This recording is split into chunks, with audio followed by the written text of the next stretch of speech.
when he said that we got 9 months or whatever the break even, I almost fucking fell down. I almost shit myself. I mean, that is one of the biggest fucking faux pas I've heard in a long time, and I've heard a lot of them. And then when Cameron, I knew the reason why that Kinetic dropped out. You know, and then when he says, yeah, they said that they didn't want to be taking the cash out to pay all the shit down, the debts down, and of course they wouldn't have known that if it wasn't for Cameron divulging this information. But I told him 10, 12 weeks ago that Cameron was a fucking moron, and he had, and he should go. But he didn't until today. But this is the new hardcore seminar will be starting at this end of the table and going around, because it'll take us about this long to get through everybody's deal. And taking action right then, calling the people, I mean, it's a thing of beauty. It'll be a thing of beauty. And that should be the reality show. Yes. That should be the Here.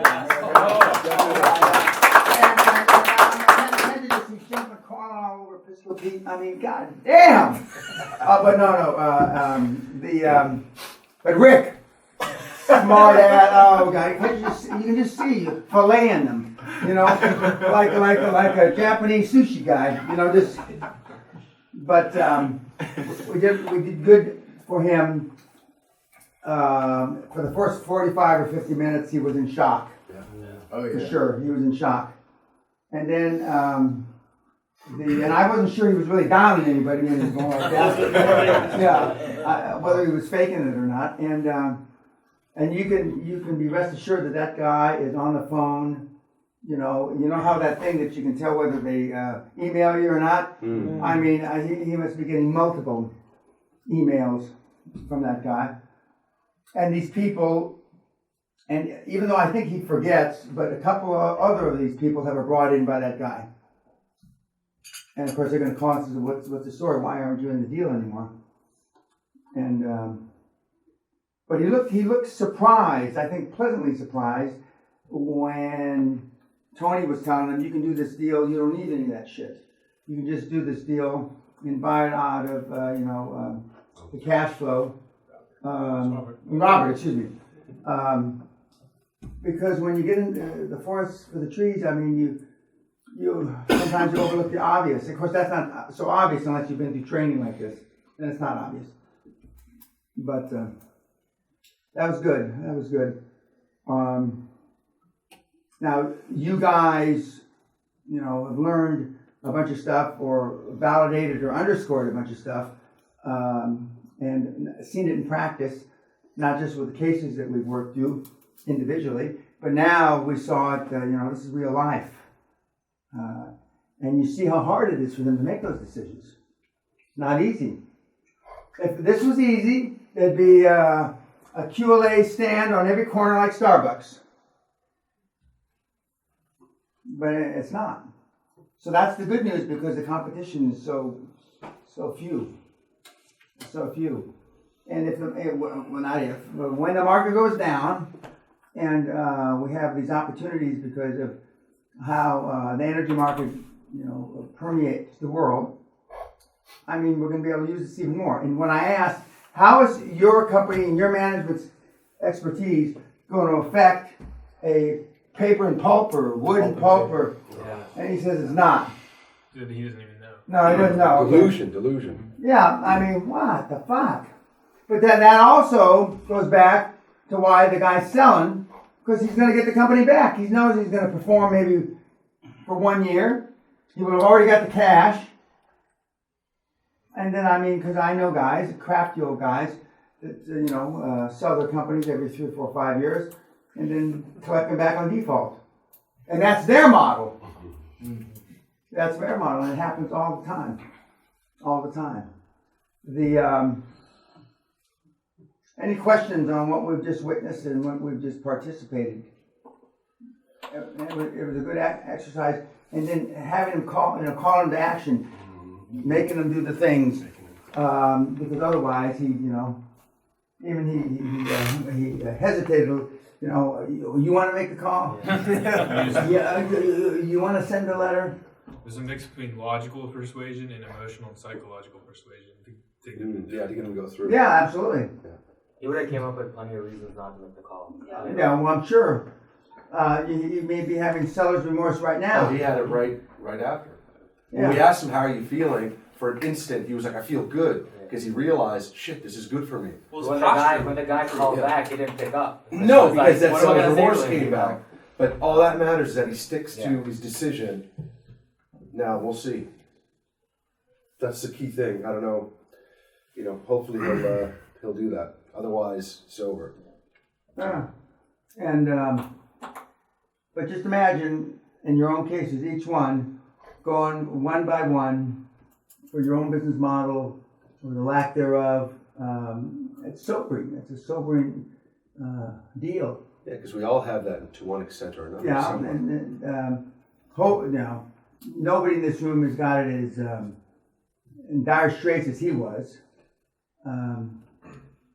But I mean, we all have some element of that, and some element of we're deluding ourselves that this is, going to happen or not going to happen. The negative stuff, you're deluding yourself in it's not going to happen. And for the positive stuff, it's wishing and hoping, and some prayer involved.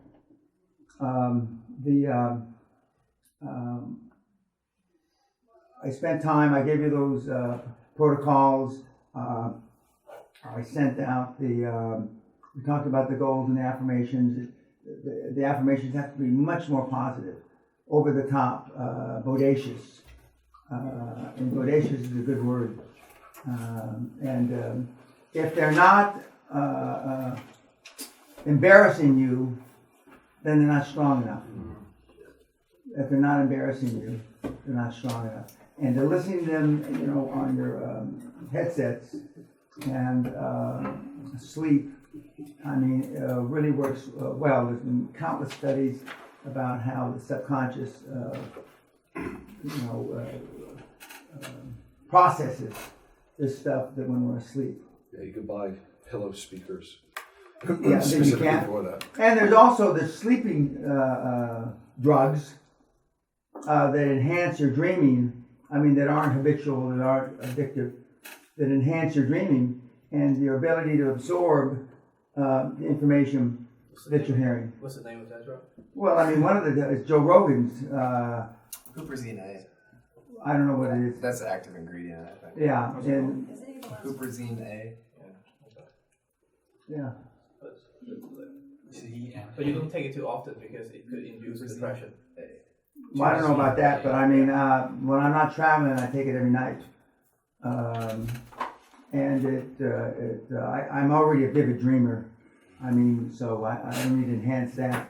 But I like when in the middle of the night I get up or I take a pee and I come back. I come back right to the spot that I left the dream. Right. Like stuff. We put it on hold. And then I come back, and it takes me maybe 20, 30, 40 seconds to fall back asleep. And I remember when I was talking to Dave Asprey about this, Dave Asprey thought that he fell asleep quickly. And he says, I fall asleep in, 3 or 4 minutes or something like it. And I said, on a bad night, it takes me 120 seconds. On a good night, I'm asleep in 60 seconds. And then I said something sarcastically, that's because I'm at peace. I'm at peace and, my karma, which is all horseshit, I don't know if that's true or not, but I'm at peace with the world. And, but I certainly was falling asleep. I've always fallen asleep easily. I can fall asleep standing up, leaning. I can fall asleep just about in any position that, which is boded well for me. And I can certainly sleep on planes, like, and of course now Sally and I are always in the flat seats, and of course the cabins of the 383, I think it is, which are pretty neat now. Any questions? You got, I know these guys are leaving, going to the airport. We have pictures at 6, I think it is, with your monkey suits on. and the pictures are here. Yes, sir. Also, the testimonials will be here. Okay, are here. So get yourself dressed up, and if there's no other questions. Happy New Year. Happy New Year.